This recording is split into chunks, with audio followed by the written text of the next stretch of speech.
Mankind faced an apocalypse of celestial proportions. The serenity of the blue sky was shattered, replaced by a turbulent storm of falling alien starships.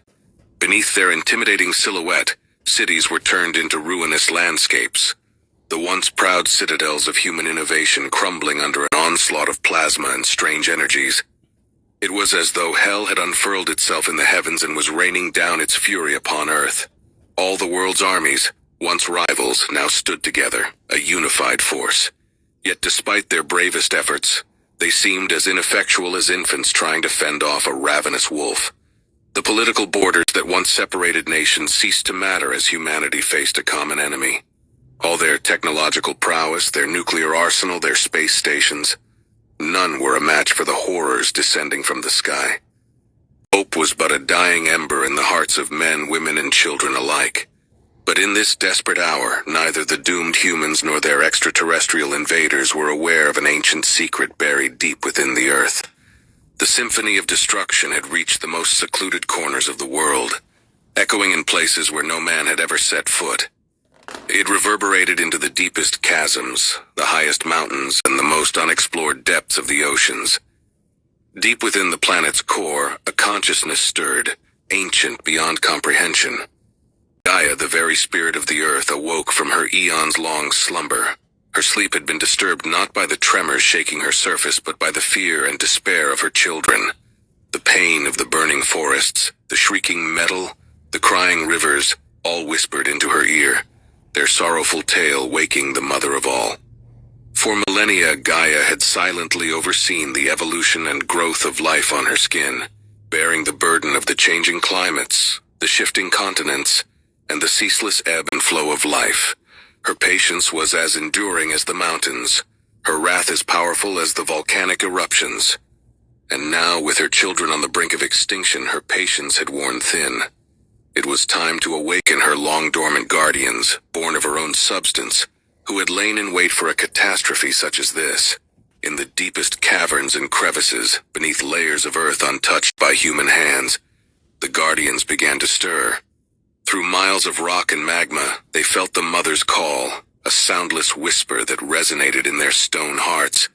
They were Gaia's ultimate defense, her final resort against a threat no human could counter.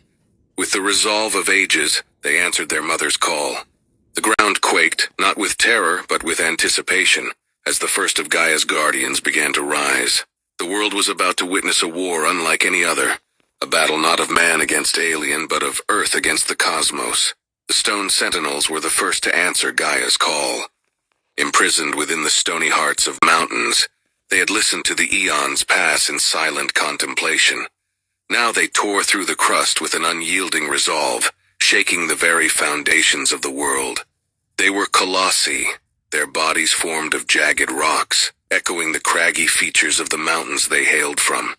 In their eyes glowed the ancient wisdom of the earth, a brilliance that rivaled the finest diamonds. Rearing their massive forms against the burning skyline, they stood defiant. Alien ships, caught in the shockwave of their emergence, were flung aside like toys in a gale. Their plasma beams rained down upon the sentinels, their intense heat capable of turning sand to glass. But the sentinels were unmoved. Heat was their brother, born of the same fiery womb deep within the earth. They merely absorbed the energy, their stony skin glowing with a newfound vigor. With a rumble like thunder, the sentinels retaliated. Their hands, each a monolith in itself, morphed into weapons of hardened quartz and razor-sharp obsidian. With a single swing, they cleaved through the invading armada, each blow bringing down a rain of flaming wreckage. As the sentinels waged their war deep beneath the oceans, another ancient force was stirring.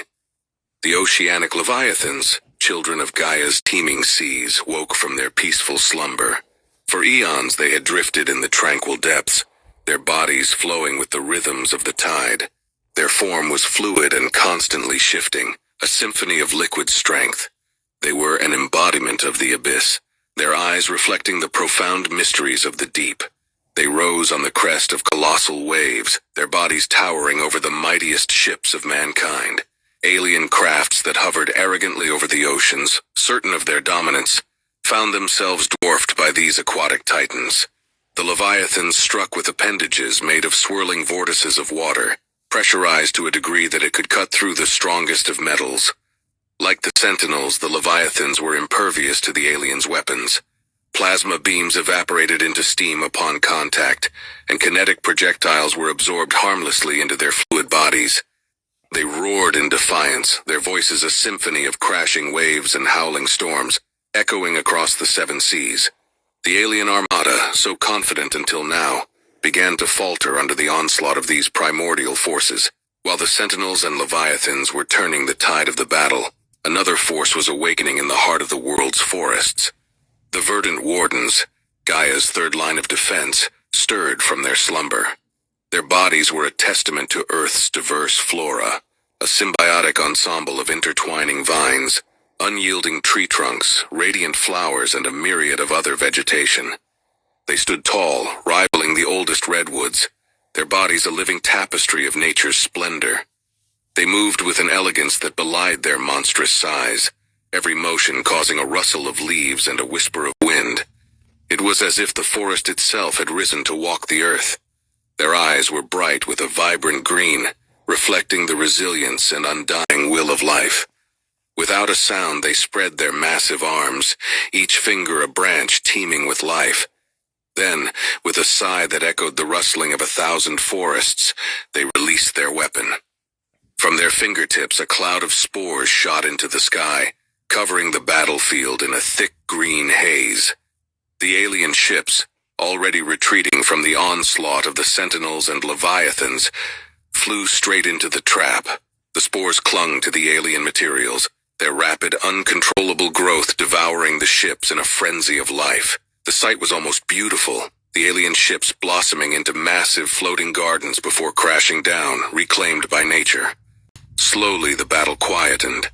The alien armada, once a harbinger of the apocalypse, lay scattered and broken, their technology ineffective against the primal forces of nature. The final ship, its hull half covered in rampant vegetation, limped back into the void of space, a testament to the Earth's indomitable spirit. With their purpose fulfilled, Earth's guardians began their retreat. The Sentinels returned to their stony slumber, the mountains once again their silent tombs. The Leviathans sunk back into the abyss, their songs fading into the deep. The Wardens melded back into the forests, their forms indistinguishable from the greenery. Gaia's spirit quieted, content that her children were safe once again. The remnants of humanity stood in awe, humbled by the power and majesty of their home planet. The experience had unveiled a truth they had long ignored, that they were but a part of something much bigger, something more ancient and powerful than they could comprehend. It was their duty, as children of Gaia, to respect and protect their home, as she had protected them. The war was over. The Earth had saved itself and all her inhabitants from an impending doom. It was a revelation that marked a new beginning for humanity. They were left with an awareness that their Mother Earth, Gaia, was far more than the silent, passive sphere they had always presumed her to be. She was a living entity, their protector and their guide, and in her silent, enduring way, she had shown them the path to their future.